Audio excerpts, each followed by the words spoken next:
The microphone feedback screamed through the open-air reception hall like a wounded animal. Amara froze, her champagne glass halfway to her lips, as 300 wedding guests turned to stare at the woman standing near the entrance, disheveled, angry, and pointing directly at her. "That woman," the stranger shouted, her voice cracking with rage, "is not who she says she is."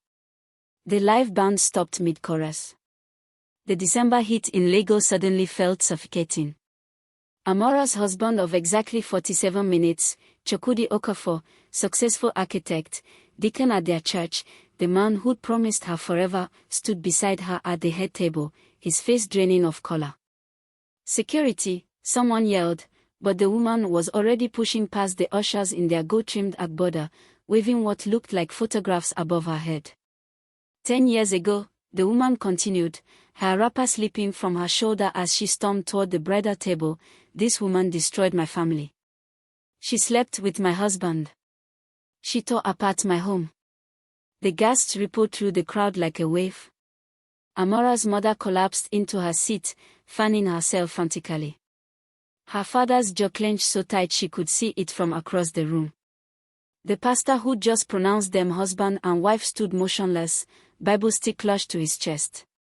"That's not true," Amara whispered, but her voice was swallowed by the chaos erupting around her. Women in elaborate girly head ties leaned toward their neighbors, whispering furiously. Men pulled out their phones, already recording. Chukwudi finally moved, stepping forward with his hands raised. "Madam, I don't know who you are, but this is neither the time nor the place." "Neither the time." The woman laughed bitterly, tears streaming down her face. "You married her today. You stood before God and made vows to a woman who sleeps with married men. Who uses her body to climb social ladders. Who destroyed my marriage and drove my husband to bankruptcy." She threw the photographs onto the pristine white tablecloth. They scattered like accusations, grainy images of a younger Amara in compromising positions, walking out of hotels, sitting in expensive cars with older men. Amara's world tilted. Those photos, she'd thought they were destroyed. She'd paid everything she had to make sure they disappeared. 10 years she'd spent rebuilding herself, going to church every Sunday, volunteering at the orphanage, working as a school teacher, living quietly, earning back respectability one day at a time. "I was different then," Amara managed to say, her voice trembling. "I'm not that person anymore." "Oh." The woman's eyes blazed. "So you admit it? You admit you were a husband snatcher? A prostitute?" The word hung in the air like poison. Amara heard her youngest sister, Ngozi, burst into tears. Her bridesmaids, girls from her church small group who'd looked up to her, stood frozen in their matching burgundy dresses, faces twisted with shock and disgust. "Get out," Chukwudi said quietly. His voice was so cold it sent ice through Amara's veins. But he wasn't talking to the intruder. He was looking at her. "Get out. Chukwudi, please." Amara reached for him, but he jerked away as if her touch burned. "You lied to me." His voice cracked. "Everything. Our entire relationship. You told me you were a virgin when we met. You told me your past was clean. You made me believe." He couldn't finish. The hurt in his eyes was worse than any words. "Brother Chukwudi," the pastor intervened, "perhaps we should discuss this in private." "There's nothing to discuss." Chukwudi tore off his wedding ring and dropped it onto the table. It bounced twice before rolling off the edge, hitting the tiled floor with a sound that echoed in Amara's chest. "This marriage is over. It was built on lies. You can't annul it that fast." Amara's father finally spoke, his voice hoarse with shame. "The papers are signed. Watch me." Chukwudi looked at Amara one last time, and she saw everything they'd built together crumble in his expression, the 18 months of courtship, the plans for children, the house they'd just bought in Lekki, the future they'd painted together. "I will never forgive you for this." He walked out of his own wedding reception. The crowd parted for him like the Red Sea. The woman who destroyed everything smiled triumphantly. "Now you know how it feels," she said to Amara. "Now you know what it's like to lose everything in one day." Security finally reached her, escorting her out amid a fresh wave of murmurs and shocked exclamations. But the damage was done. Amara stood in her 60,000 naira wedding dress, custom-made with French lace and crystals, feeling more naked than she'd ever felt in her life. "Pack your things," her father said, not looking at her. "You're not coming home tonight. Or any night. Papa, please. You've brought shame on this family." His voice broke. "I have to face these people at church. At the market. Your mother has to show her face in the women's fellowship. And you lied to us all." Her mother was still weeping, inconsolable. Her siblings wouldn't meet her eyes. The bridesmaids had already disappeared. Amara stood alone in the ruins of what should have been the happiest day of her life, and realized she'd lost everything: her husband, her family, her reputation, her future. And somewhere in the chaos, she heard laughter. Sharp, knowing laughter from near the exit. She turned and saw him. Turned. The married man from her past. The one who'd taken those photos. The one who'd promised to delete them years ago. He was here. At her wedding. And he was smiling. What would you do if your past was exposed in front of everyone? Hit like if you've ever been judged unfairly, and comment where you're watching from. What do you think happens next? Comment below. 3 days after the wedding disaster, Amara sat in the cramped studio apartment in Suralaya she'd rented with the last of her savings. The place smelled like mud and exhaust fumes from the street below. Her wedding dress hung on the back of the door, a ghost mocking her with every glance. Her phone had been silent for 72 hours. No calls. No text. The church WhatsApp groups she belonged to had gone quiet, or more accurately, she'd been removed from them. Her Instagram had been flooded with hate comments until she deleted it. Someone had even created a blog post, "Lagos Teacher's Secret Life as Homewrecker Exposed at Own Wedding." She was viral for all the wrong reasons. The knock on her door came at sunset. Amara almost didn't answer, but something, curiosity or desperation, made her look through the people. Ton Adeyemi stood there in an expensive agbada, looking exactly as he had 10 years ago, except for the grey threading through his beard. Still handsome. Still confident. Still married, she could see the gold band on his finger. Every instinct screamed at her to leave the door locked. Instead, she opened it. "Hello, Amara." His smile was warm, familiar, dangerous. "You look terrible. What do you want?" Her voice was flat, drained of emotion. "To help." He walked past her without invitation, surveying the tiny room with barely disguised pity. "This is where you're living now?" The woman who once wore designer clothes and ate at the best restaurants in Victoria Island. "I changed my life. I left all that behind." Amara crossed her arms. "Until you showed up at my wedding with those photos." Ton raised his eyebrows. "Me? I didn't give those photos to anyone. But I knew someone would eventually." "You can't erase the past, Amara." "Not completely." "Then why are you here?" He settled onto her warm couch, making himself comfortable. "Because I can make this go away. The photos, the blog post, the gossip. I have connections, media people, influencers, lawyers. I can change the narrative. Make you the victim instead of the villain." Amara's heart raced. "In exchange for what?" "Oh."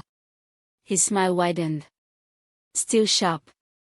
"I always liked that about you." He leaned forward. "I need something from you. A favor.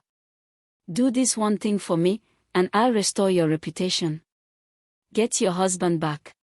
Reconcile you with your family. I don't trust you. You don't have to trust me." You just have to be desperate enough. He pulled out his phone, showed her the screen. It was a photo of Chukwudi entering a law office that morning. He's filing for annulment. By next week, your marriage won't legally exist. Your church will excommunicate you formally. Your parents will disown you publicly. Your father told the pastor yesterday that he has no daughter named Amara. Each word was a knife. Amara sank into the chair across from him. What do you want?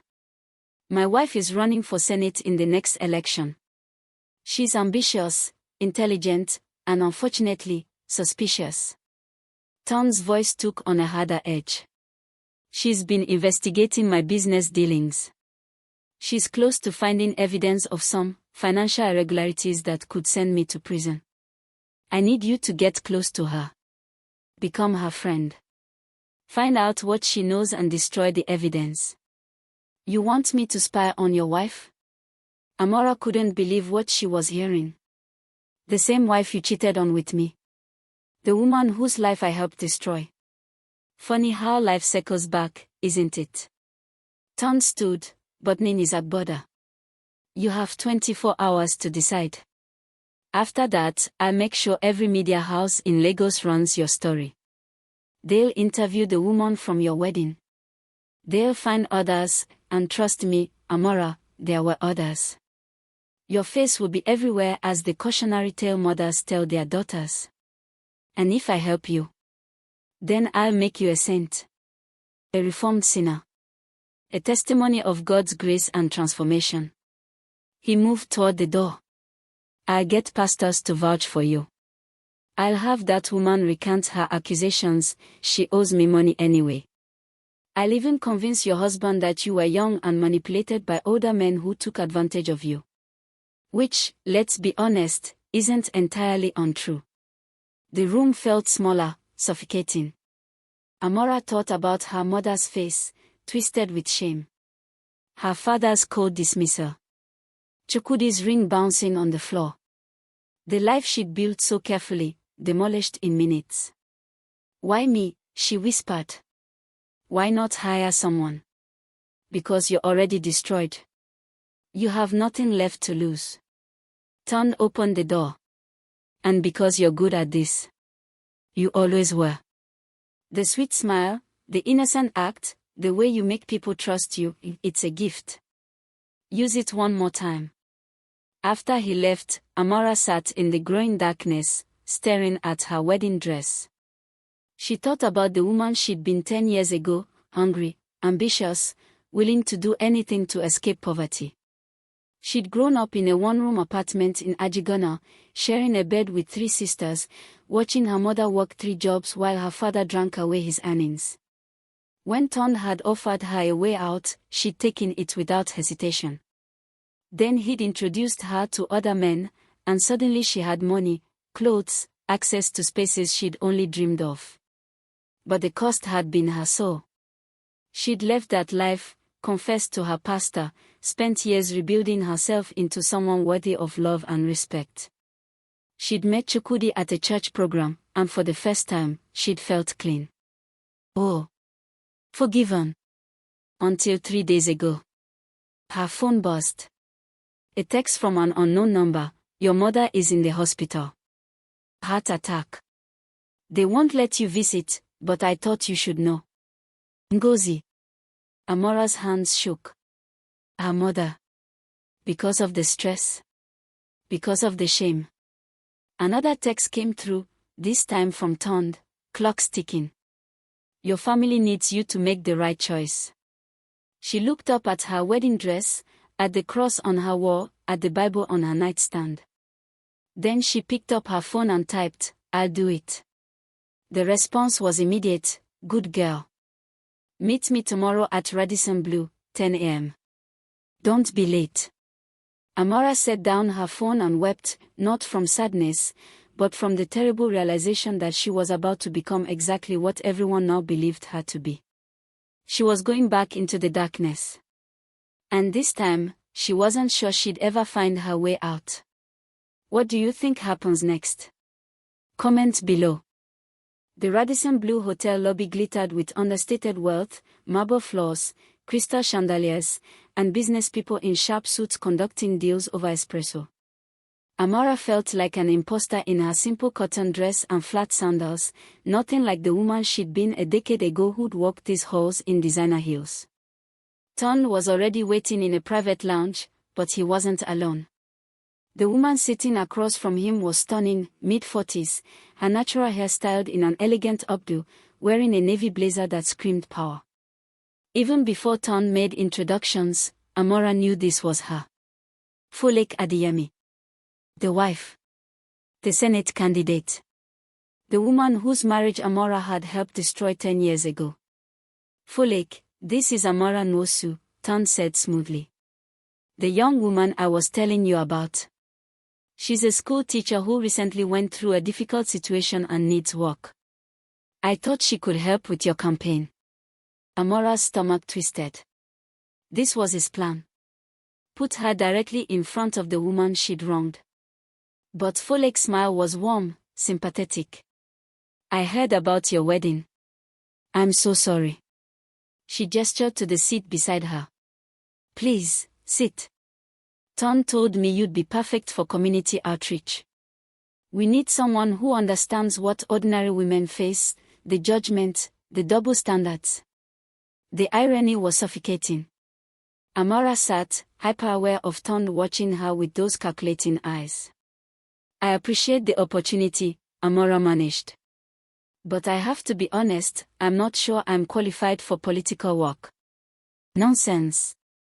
Folake leaned forward, her voice dropping. You survived public humiliation and you're still standing. That takes courage most people don't have. Besides, my campaign is about women's empowerment, economic justice, and reforming our corrupt systems. You'd be helping other women avoid what happened to you. Amara felt sick. This woman was genuine. Kind. Everything Ton had never been. My wife has a bleeding heart, Ton said with affectionate condescension. She wants to save everyone. Someone has to. Folake's voice had an edge now. She pulled out a folder, slid it across to Amara. These are the communities we're targeting: Mushin, Oshodi, Makoko. Places where women work 3 jobs and still can't feed their children. Where men abandon families and the church judges the women for surviving however they can. Every word resonated in Amara's chest. Her own story. Her mother's story. When do I start? The words came out before she could stop them. Monday. We have a town hall in Mushin. Folake stood, extending her hand. Welcome to the team, Amara. I have a good feeling about you. As they shook hands, Amara felt something shift inside her: shame, recognition, a strange sense of kinship with this woman she was supposed to betray. After Folake left for another meeting, Ton moved to sit beside Amara. See. Easy. She trusts everyone. It's her weakness. She's a good person, Amara said quietly. She's naive. Ton's voice hardened. And she's dangerous. 3 weeks ago, she hired a forensic accountant to review my company's transactions. She thinks I'm laundering money through shell corporations, which I am, but she can't prove it. Yet. The evidence is somewhere in her home office. Find it. Destroy it. Why don't you just divorce her? Take your money and leave. Ton laughed. Because the money is in her name. Smart woman, my wife. When we married, she insisted on keeping her family wealth separate. Everything I have, I built from nothing, including some methods that weren't exactly legal. If she exposes me before I can secure my assets offshore, I lose everything. And I don't lose. Amara studied him, seeing clearly for the first time the man she'd once thought sophisticated and powerful. He was just a criminal. A manipulator. A coward who sent women to do his dirty work.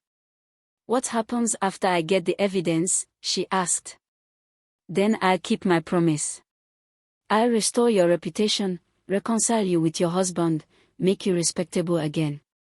He stood, adjusting his watch, a Rolex, probably bought with stolen money.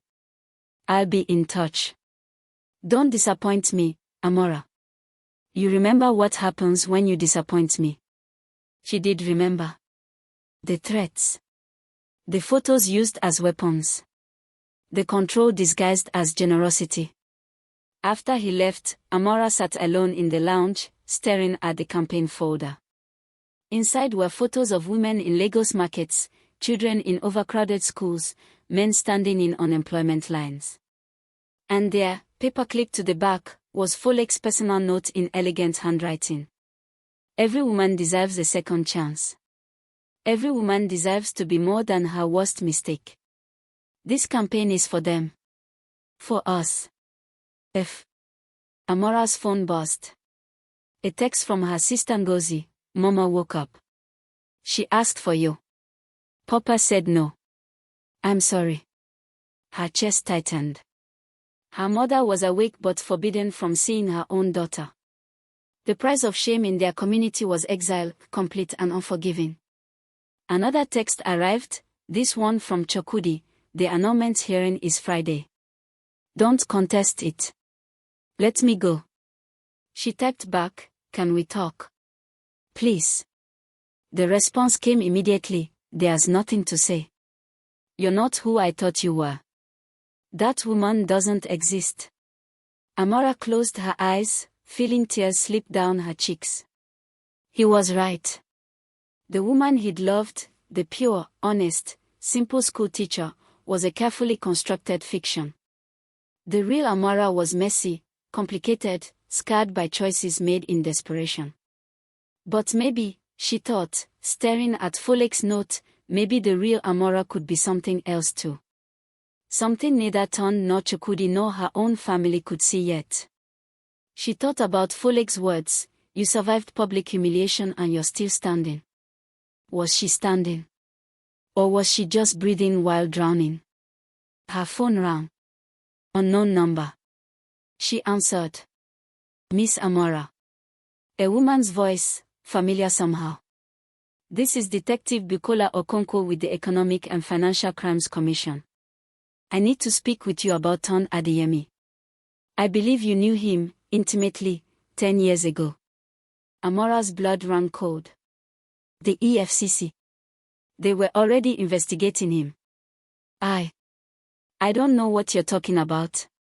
Miss Amara, I'm investigating financial crimes, not your personal history. But I know Ton is trying to use you again. He has a pattern, finding vulnerable women, making them complicit in his schemes. A pause.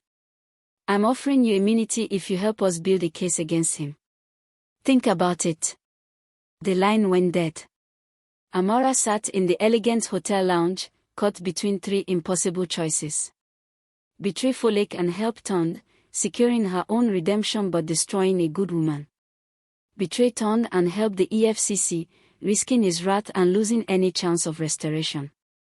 Or walk away from all of it and remain exiled, disgraced, alone. Outside the windows, Lagos sprawled in its chaotic beauty, millions of people surviving, hustling, rebuilding after their own disasters. Maybe, she thought, it was time to stop letting men decide her fate. Maybe it was time to decide for herself what kind of woman she wanted to be. Her phone buzzed one more time. A text from Folek, forgot to mention, we're having dinner tomorrow night at my house. Just us girls from the campaign team. Come at 7. I want to hear your story. Amara stared at the message, then at the campaign folder, then at Chukwudi's rejection still glowing on her screen. Tomorrow night, she'd be inside Folek's home. Where the evidence was hidden. Where she could complete Ton's mission and buy back her old life.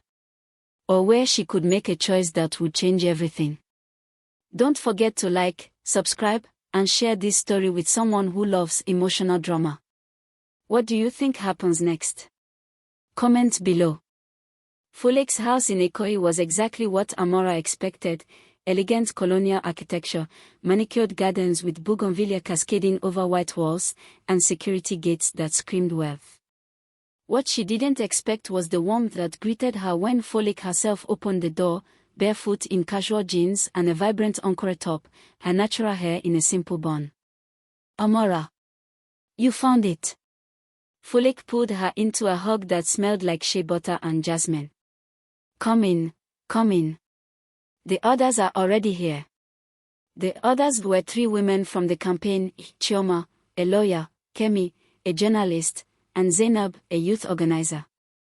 They sat in Folic's spacious living room, surrounded by African art and family photos, drinking wine and laughing like old friends. Amara felt like an intruder. A spy. Which, she reminded herself, was exactly what she was. "Wine," Folic offered, pouring her a generous glass before she could answer. "Tonight's not about the campaign. It's about us. Women supporting women. God knows we need it in this country." They spent the first hour talking about everything except politics, bad dates, terrible bosses, family drama. Chioma shared how her husband's family had pressured her to quit law and have more children. Zainab talked about being judged for choosing activism over marriage. Kemi described the sexual harassment she faced daily as a female journalist. And then Folic turned to Amara. "Tell us your story. The real one, not what the blogs are saying." Amara's throat tightened. "I don't think. We are not here to judge you," Folic said gently. "We are here to understand. Because every woman in this room has been judged for something." The wine had loosened Amara's tongue, or maybe it was the unexpected kindness in their eyes. She started talking about growing up in Ajigona, watching her mother work herself to exhaustion, meeting Ton when she was 23 and desperate. She told them about the other men, the photos, the money that felt like salvation but cost her soul. "I left that life 10 years ago," she said quietly. "I confessed to my pastor, changed completely, worked hard to become someone different.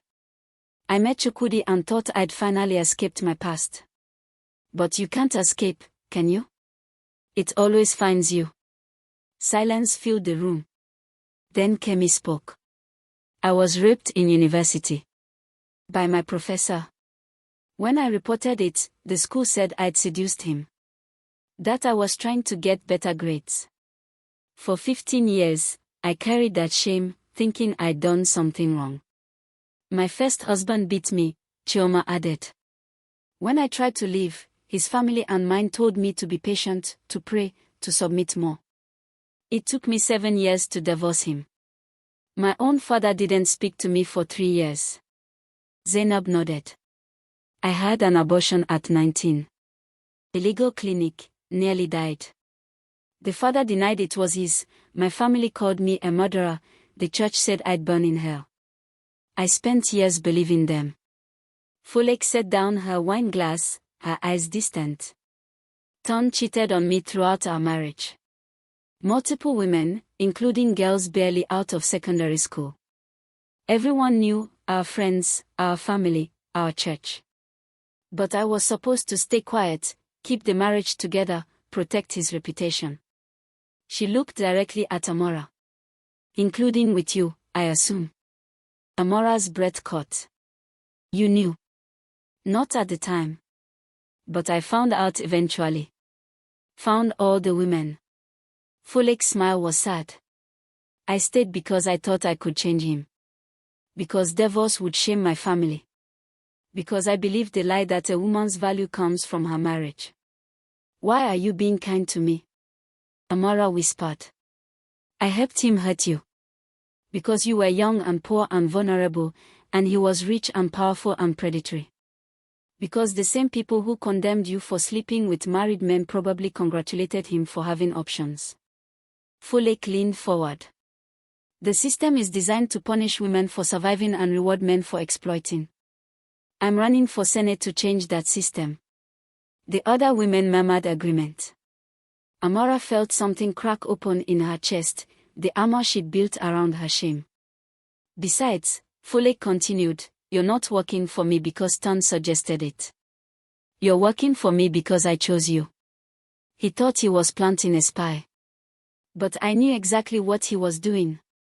Amara's blood ran cold. You knew. Tond is predictable. He's been trying to get access to my office for months. Fulek stood, walked to a bookshelf, and pulled out a thick folder. He's worried about this, evidence of his money laundering, bribery, and tax evasion. My forensic accountant compiled it. The EFCC is already investigating. She handed the folder to Amara. He sent you to destroy this, didn't he? To save him. Amara couldn't speak. Couldn't move. Everything she thought she understood about this situation was wrong. You don't have to answer, Fulek said softly. I already know. The question is, what are you going to do now? Amara looked down at the folder in her hands. Inside was everything Tond feared: bank statements, shell company documents, email trails showing bribes to government officials. Enough to send him to prison for 20 years. He promised to fix my reputation. Get my husband back. Reconcile me with my family. And you believed him. I was desperate. I understand desperate. Fulek sat beside her. But here's what I know about men like Tond: they never keep their promises. Even if you destroy this evidence, he'll still have power over you. He'll use those photos whenever he needs you. You'll never be free. Chioma spoke up. But if you testify against him, give this evidence to the EFCC, you'll be protected. He won't be able to touch you. My husband will still divorce me. My family will still reject me. My reputation will still be destroyed. Amara's voice broke.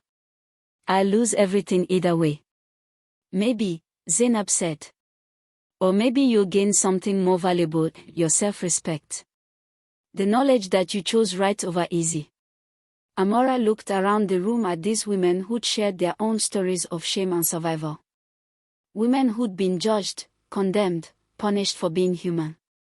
Women who'd rebuilt themselves anyway. Fulek, she said slowly, why didn't you just tell me all this from the beginning? Why hire me at all? Because I wanted to give you a choice. Fulek's eyes were steady, compassionate. Tond took away your choices when you were young. Your husband took away your choice when he divorced you without hearing your side. Your family took away your choice when they rejected you without mercy. I wanted you to choose for yourself what kind of woman you want to be. The folder felt heavy in Amara's hands. Inside it was Tond's destruction. But also, potentially, her own freedom. Her phone buzzed. A text from Tond. Well, are you in her house? Find the documents yet. Don't make me regret trusting you. Another text followed immediately. Your mother is back in the hospital. Complications. Just thought you should know. Time to deliver, Amara. Amara's hands shook. Her mother. He was threatening her mother now. Fulek saw her face change. What did he say? My mother's in the hospital. His, is implying. She couldn't finish. Kemi grabbed her phone. Let me call my contact at Lasset. We'll verify if your mother is really there and make sure she has security. He's escalating, Chioma said grimly. Which means he's desperate. Desperate men are dangerous. Fulek took both of Amara's hands in hers. Listen to me carefully. You don't have to decide right now. But whatever you choose, you're not alone anymore. We protect our own. Why? Amara whispered.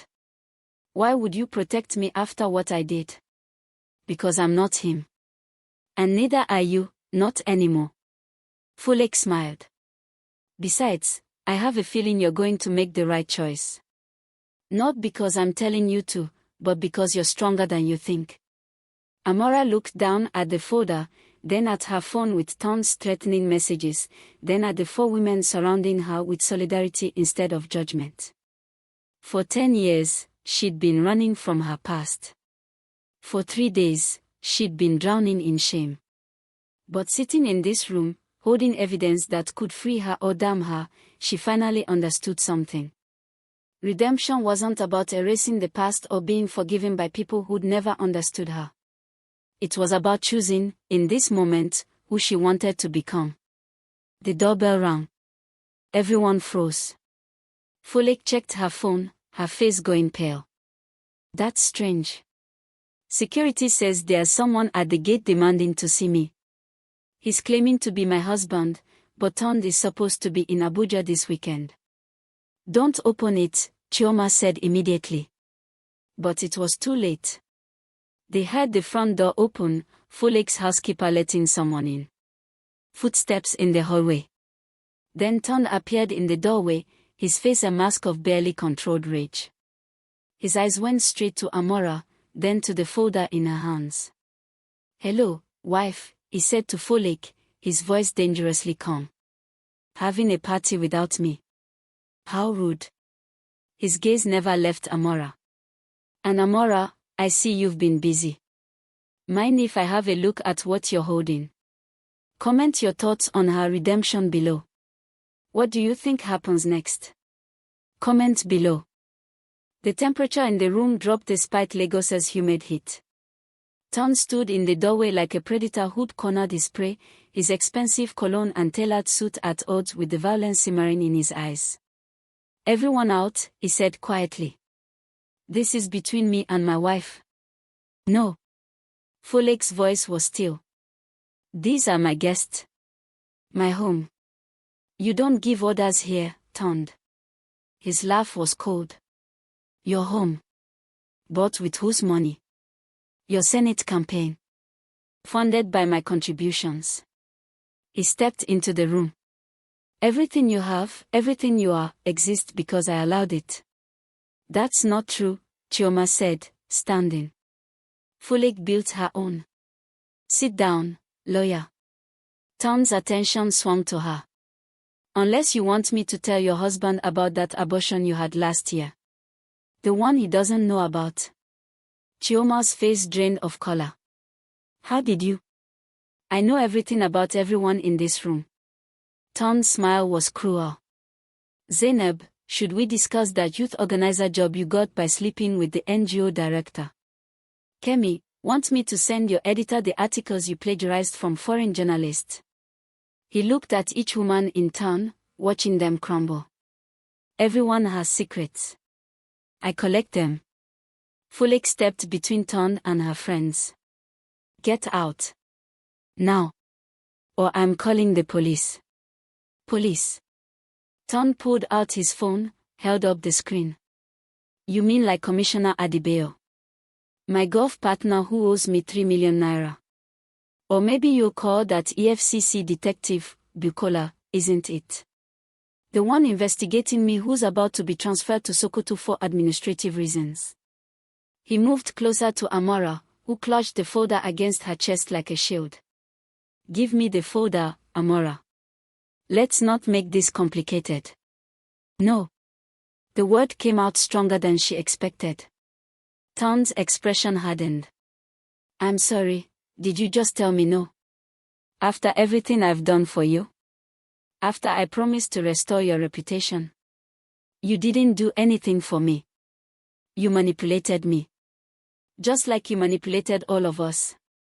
"Manipulated?" He laughed again. "Sweetheart, I gave you opportunities. Money, connections, access to a world you never could have entered on your own. You were living in a slum, sharing a room with 3 sisters, eating Gary twice a day. I elevated you. You exploited me." Amara stood, facing him. "I was 23 years old, desperate and scared, and you saw weakness you could use. You took photos without my permission, used them to control me for years, and now you're trying to do it again. And it worked, didn't it?" Tond's voice turned venomous. "You came running the moment I snapped my fingers. You agreed to betray Folek, to spy on her, to steal from her, all because you're still that same desperate girl who'll do anything for scraps of approval." The words hit like physical blows, but Amara didn't flinch. Something inside her had shifted during dinner, listening to these women's stories. She wasn't alone anymore. She wasn't that girl anymore. "You're right," she said quietly. "I came running. But not anymore." She handed the folder to Folek. "This is yours. Do with it what you need to." Ton's face twisted with rage. In 2 strides, he crossed the room and grabbed Amara's arm, his fingers digging into her flesh. "You stupid. Let her go," Folek shouted. But Ton wasn't listening. He yanked Amara toward him, his other hand reaching for the folder. "You think you can betray me? I made you. I can destroy you with one phone call." Zainab moved fast, phone already recording. "You're assaulting her. That's evidence." Ton released Amara with a shove that sent her stumbling into Chioma's arms. "Evidence? You think anyone will believe you? I'm Ton Adeyemi. I have judges in my pocket, police commissioners on my payroll, journalists who write whatever story I tell them to write. Not anymore." Folek held up her own phone, also recording. "This video goes to every media house I know. Plus the EFCC. Plus your business partners who don't know about the money laundering. You wouldn't dare." But uncertainty flickered across his face. "Watch me." Folek's voice was calm, but her hands trembled slightly. "I've stayed silent for 20 years while you cheated, stole, and abused your power. I protected you because I thought I had to. Because everyone said a good wife covers her husband's shame. But I'm done protecting you from consequences." Ton's jaw clenched. "If you expose me, you expose yourself. Everyone will know your husband is a criminal. Your Senate campaign will be over before it starts. Your family's name will be dragged through mud." "Maybe." Folek's eyes were clear, resolved. "But I'll still be able to look at myself in the mirror. Can you say the same?" The silence stretched between them, filled with 20 years of lies and betrayals and compromises that had poisoned everything they'd built together. Ton's phone rang. He glanced at it, and something in his expression changed, panic, quickly masked. "This isn't over," he said, backing toward the door. "None of you understand what you're dealing with. I will destroy all of you." He left, his footsteps echoing through the house, the front door slamming with enough force to rattle the windows. The moment he was gone, Folek collapsed onto the couch, her composure finally cracking. Chioma rushed to lock the doors while Kemi called security. Zainab backed up the video recordings to the cloud.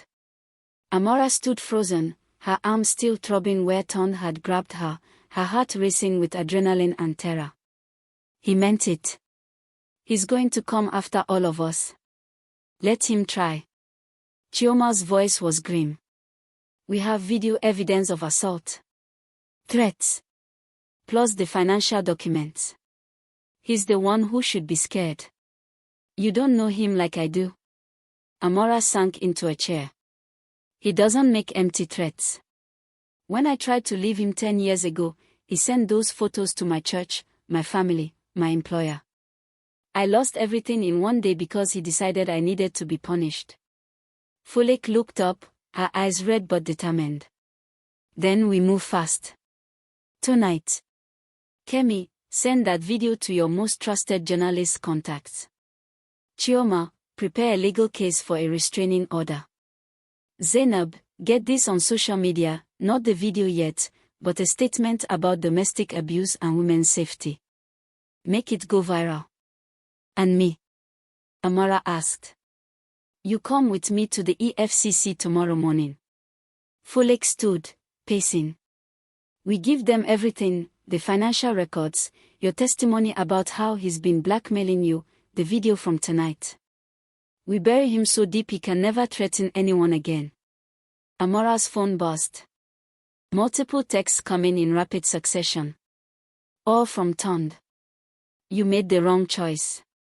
Your mother just had another heart attack. Critical condition. That's on you. Check your email. I sent Chukwudi some very interesting photos. The ones you thought I deleted. Your father's church got an anonymous donation of 5 million naira today. Guess who's about to be accused of stealing from them? Last chance. Bring me the folder in 1 hour or everyone you love suffers. Amara's hands shook so badly she nearly dropped the phone. My mother. He says. Kemi was already calling the hospital. After a tense minute, she lowered the phone, her face relieved. Your mother is stable. She's not in critical condition. He's lying. But the rest? Amara pulled up her email with dread. There were the photos, new ones she'd never seen before, probably taken with hidden cameras all those years ago. And they'd been sent not just to Chukwudi but to her entire church directory, her school's board of directors, her family's WhatsApp groups. Her phone started ringing. Her sister Ngozi. She answered. Amara, what is this? Ngozi's voice was panicked. Papa just got photos of you, naked photos, sent to the whole church council. They are calling an emergency meeting. They want to excommunicate you formally. Tell Papa it's not what it looks like. How can it not be what it looks like? There are dozens of them. With different men. In hotels. Ngozi was crying now. Mama saw them. She's not having a heart attack but she's. Amara, she won't stop crying. She keeps saying she failed as a mother. Amara felt her world tilting again. This was what Tom did best, hit where it hurt most, use love as a weapon, turn family into collateral damage. I have to go to him, she said, standing. I have to give him what he wants. No. Fule grabbed her arm, gently but firmly. That's exactly what he wants. For you to fold, to come crawling back, to prove you're still under his control. But my family will survive this. It will be hard, yes. Painful, yes. But they'll survive. Fule's voice was steady, anchoring. Do you know what won't survive? You.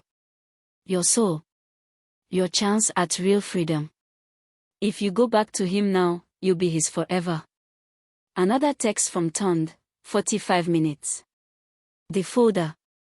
Or tomorrow I release the sex tapes. Sex tapes. Amara whispered. She hadn't known he'd recorded videos. Oh God. Chioma grabbed her shoulders. Listen to me. Everything is threatening to release. It's already released. You can't unring that bell. The only question now is whether you let him keep destroying you or you fight back. How? I don't have power. Money. Connections. I'm just. You have us, Zainab interrupted. And you have the truth. And in Nigeria, in Africa, in this moment when women are finally refusing to be silenced, that's more powerful than you think. Kemi held up her phone. I just sent the assault video to 5 journalists I trust. It will be on the news by morning. Senate candidate's husband caught threatening and assaulting woman. That's the headline. Not your photos. Not your past. His violence. And I'm filing for divorce, Fulek said quietly. Tonight. Emergency filing based on domestic violence and financial fraud. His assets will be frozen pending investigation. He won't be able to touch his offshore accounts. Amara looked around at these 4 women working like a military operation to protect her, to fight back, to refuse victimhood. Women who barely knew her but had adopted her into their sisterhood anyway. Why are you doing this? She asked, her voice breaking. Why risk everything for me? Fulek smiled sadly. Because 20 years ago, when Ton first started cheating, I was alone. No one protected me. No one told me I deserved better. I stayed because I thought I had no choice. But you have a choice. We are making sure of it. Amora's phone rang again. This time it was Chukwudi. She almost didn't answer, but something made her press accept. Amara. His voice was strange, not angry, not cold. Confused. I got photos tonight. From an anonymous sender. But there were also emails. From 10 years ago. Between you and that man. He was threatening you. Blackmailing you. Forcing you to. He stopped, his breathing ragged. Why didn't you tell me? Would you have believed me? She asked quietly. 3 days ago, you couldn't even look at me. Silence. Then, I don't know. Maybe not. I was so angry, so hurt, I couldn't see past my own pain. A pause. But I'm looking at these emails now, and I'm seeing a different story. Not the story I thought I knew.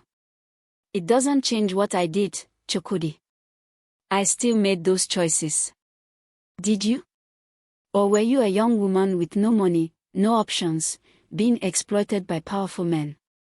His voice cracked. I'm so angry right now. Not at you. At myself. For not asking. For not listening. For believing everyone else's version of you instead of asking for yours. Amara felt tears streaming down her face. The annulment is still happening. The papers are filed. Legally, our marriage will end. He took a shaky breath. But Amara, I need you to know, I'm sorry. I'm so sorry for abandoning you when you needed me most. For believing the worst instead of fighting for you. For being exactly like everyone else who judged you without mercy. Chukwudi. I'm not asking for reconciliation. I'm not saying we can fix this. I'm just saying. I see you now. The real you. And I'm ashamed it took this long. A pause. Be safe tonight. Okay. Whatever you're planning, be safe. He hung up before she could respond. Amara stood in Foleg's living room, surrounded by women who'd become warriors on her behalf, holding a phone full of threats from a man who'd controlled her for too long, and realized something profound. She'd spent 10 years running from shame. 3 days drowning in judgment. But tonight, right now, she was going to do something she'd never done before. She was going to fight back. Call the EFCC, she said to Foleg. Call them now. I'll testify tonight. I'll tell them everything, every crime, every threat, every woman he's hurt. I don't care what he releases. I don't care who sees those videos. I'm done being afraid. Foleg pulled out her phone, but before she could dial, the lights went out. Not just in the house, the entire neighborhood plunged into darkness. Then they heard it. The sound of the security gate being forced open. Car engines. Multiple vehicles. Zainab looked out the window, her face going pale. There are 6 cars outside. Men getting out. Her voice rose in panic. They have guns. Kemi was already on her phone with emergency services. The lines are dead. All of them. Chioma tried the front door. Locked from the outside. We are trapped. Amara's phone lit up with one final message from Tond. I told you. I always win. Enjoy your last hour together. The front door exploded inward with a crash of splintering wood. Don't forget to like, subscribe, and share this story with someone who loves emotional drama. What do you think happens next? Comment below. The men who poured through Foleg's shattered front door want police. No uniforms, no identification, just 6 large men in black shirts carrying the kind of confidence that came from knowing no one would stop them. The leader, massive, scarred, expressionless, held up a phone showing Tond on video call. Good evening, ladies. Tond's face filled the screen, smiling. I did warn you. Now, my friend Scorpion there is going to collect my property. The folder. The phones with the videos. Everything you plan to use against me. And if anyone tries to be heroic, well. Scorpion earned his name for a reason. Foleg stepped forward, her voice remarkably steady despite the terror in her eyes. "You're making this worse for yourself, Tund. Breaking and entering, armed intimidation. Who's going to report it?" "You." He laughed. "By morning, you'll all have bigger problems than me. See, Scorpion's men are very creative. They know how to make things look like accidents. Home invasions gone wrong. Women who fought back and suffered for it. Tragic, really." Amara felt ice in her veins. He wasn't bluffing.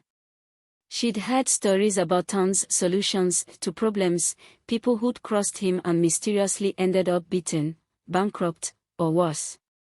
She'd just never thought she'd be on the receiving end. Scorpion moved toward Folik, hand outstretched for the folder.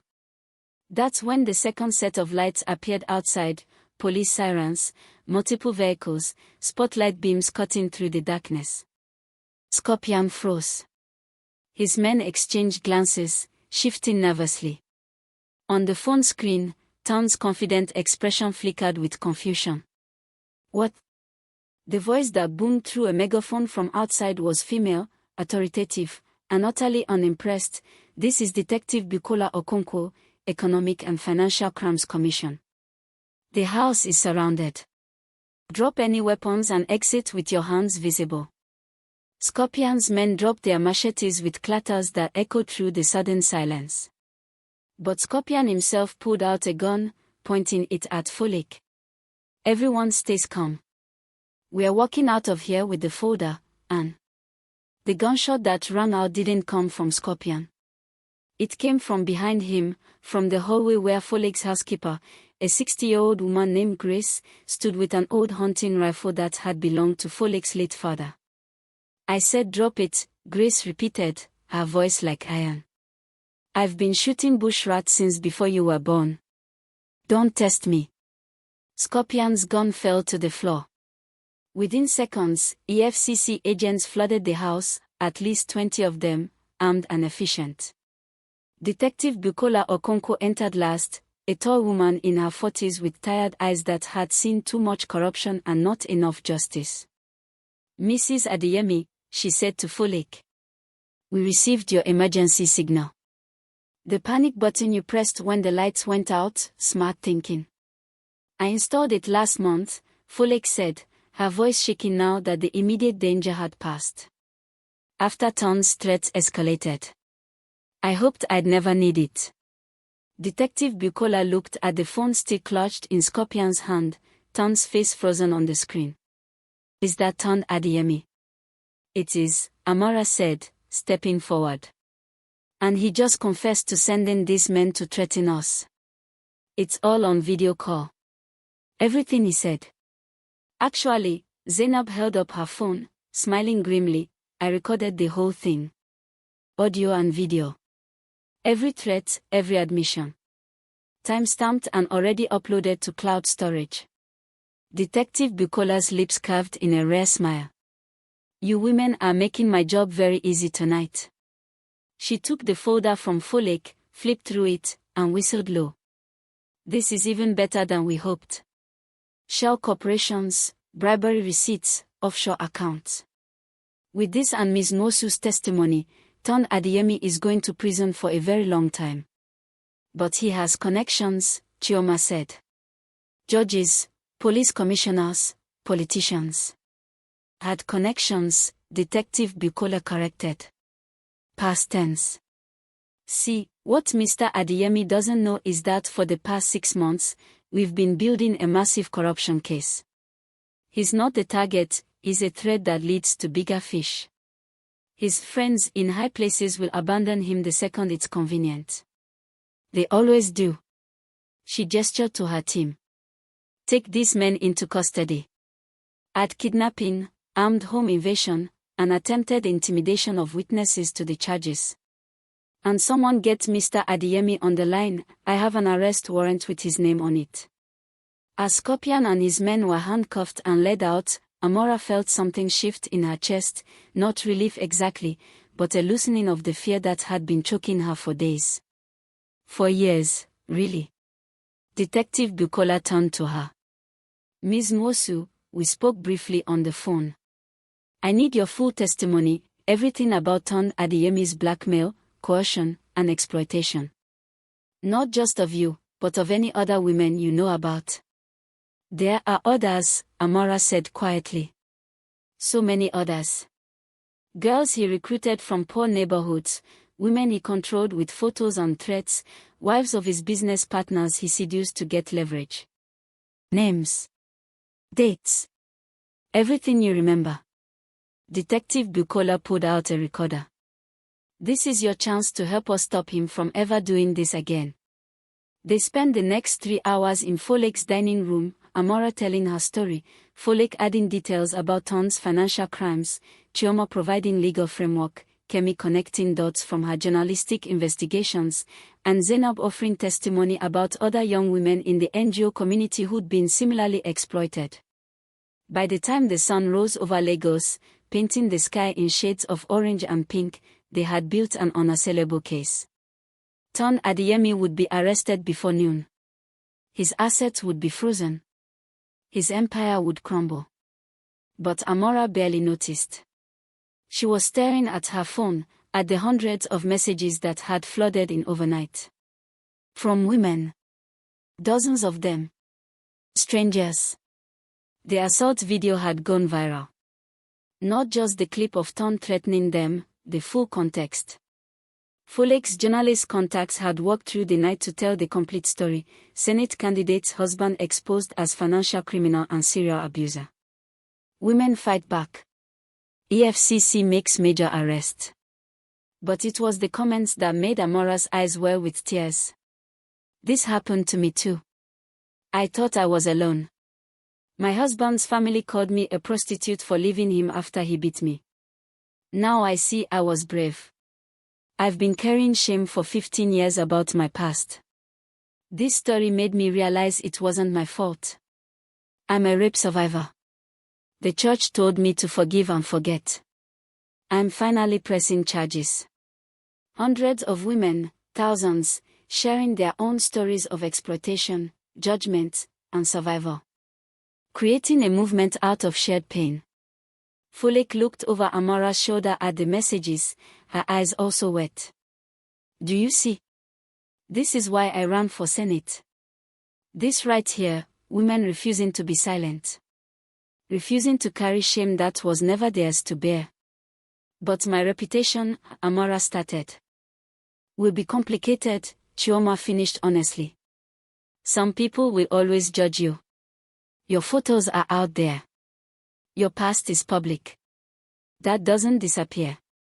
But, Kemi added, you're also now the woman who brought down one of Lagos's most corrupt businessmen.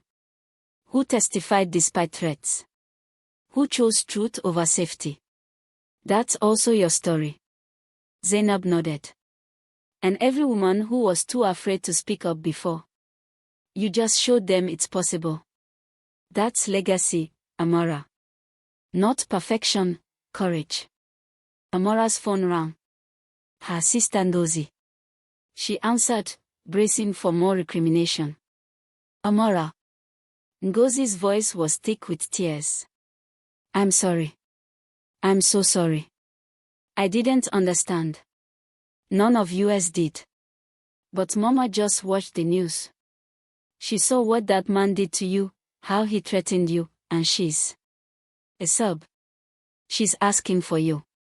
She wants to see you. Papa too. He's not saying much, but he's not saying no.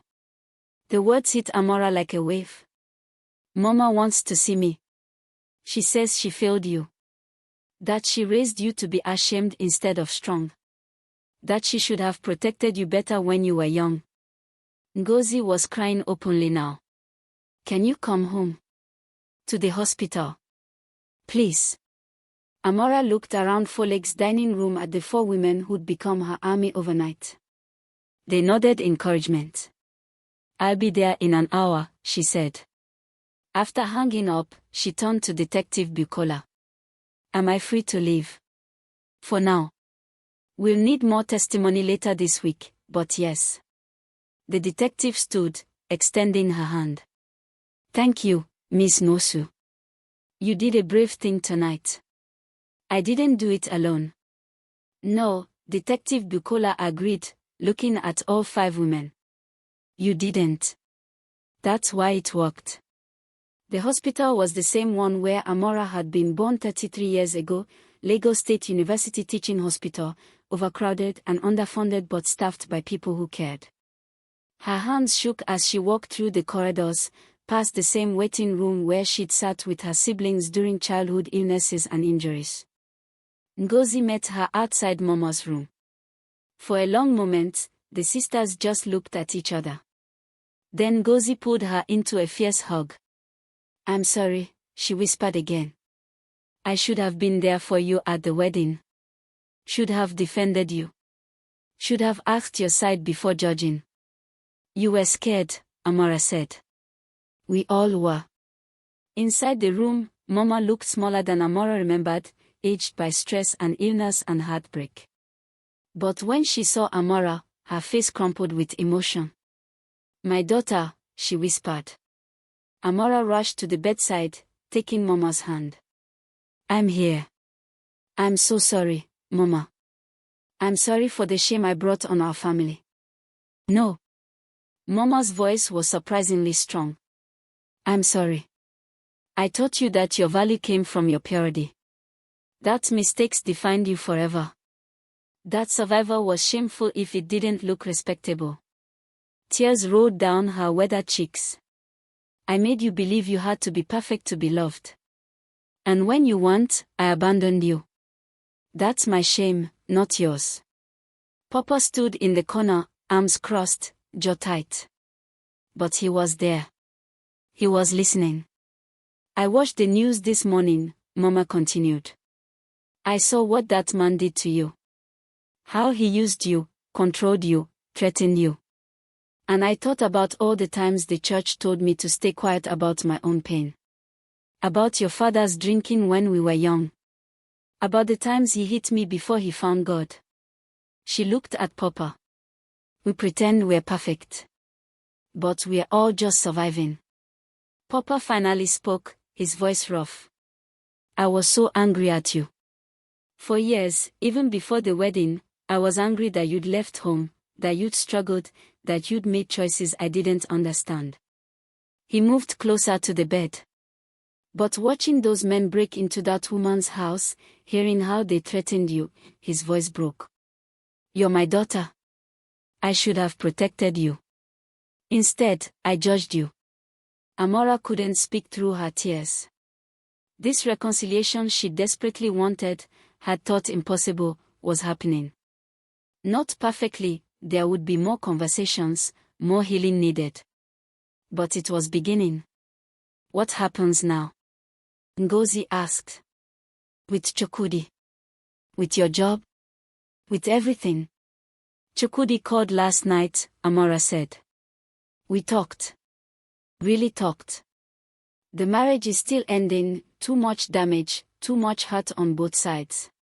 But he apologized. He's also offering to help me find a good lawyer. To make sure the divorce is fair. And work. My school board fired me yesterday. By email. Amara smiled bitterly. But Folek offered me a job with her campaign.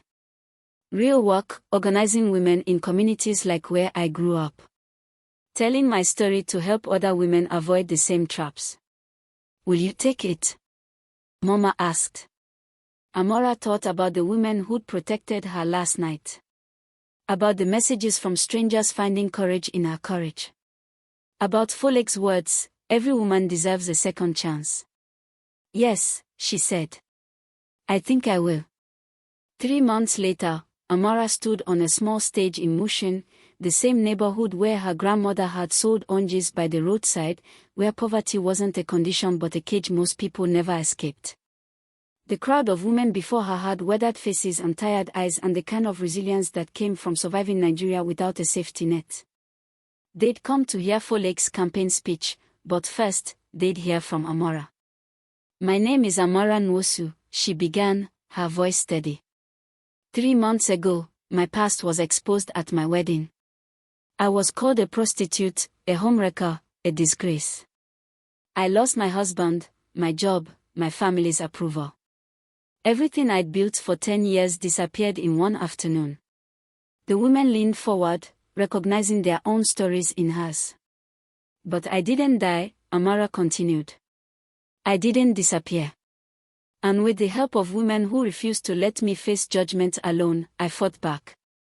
The man who blackmailed me is now in prison. The systems that protected him are being investigated.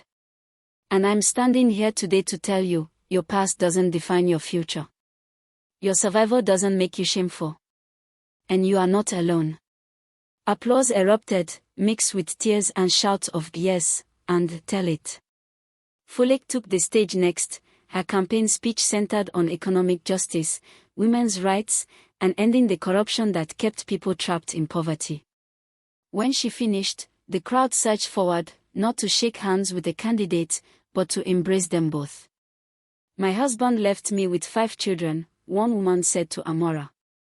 People say I must have done something wrong. That I wasn't woman enough.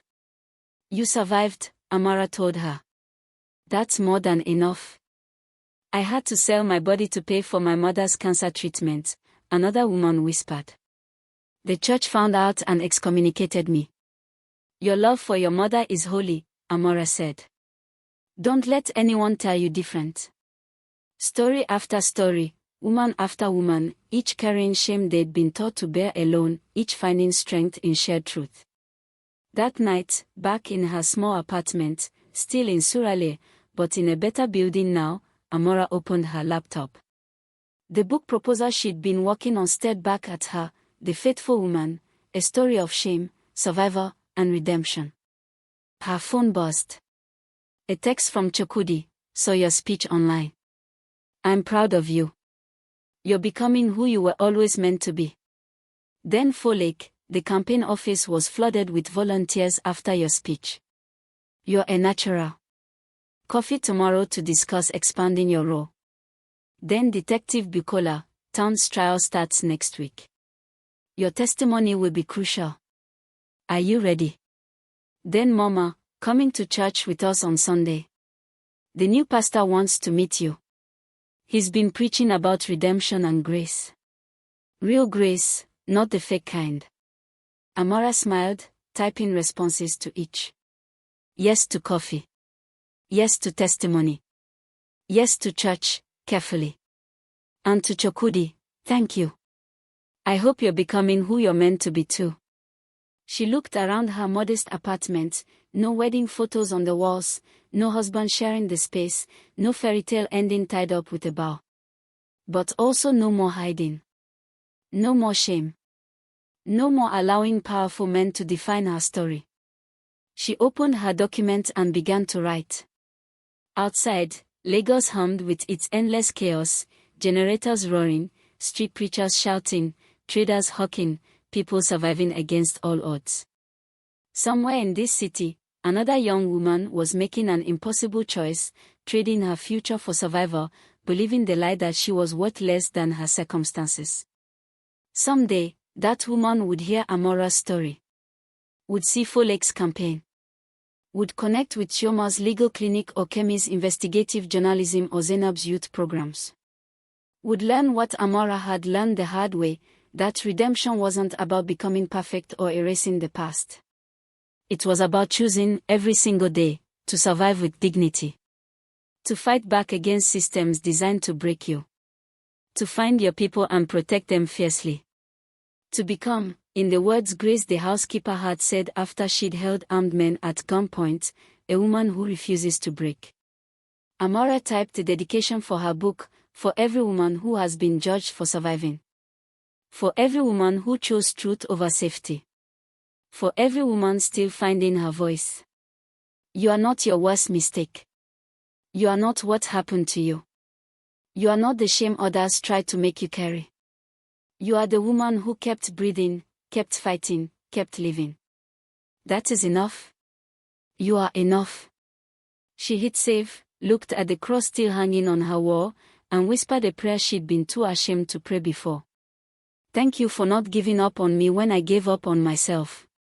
In the morning, she would wake up to new challenges, a trial to testify in, a campaign to build, communities to organize, women to inspire. She would face judgment and criticism and people who would never forgive her past.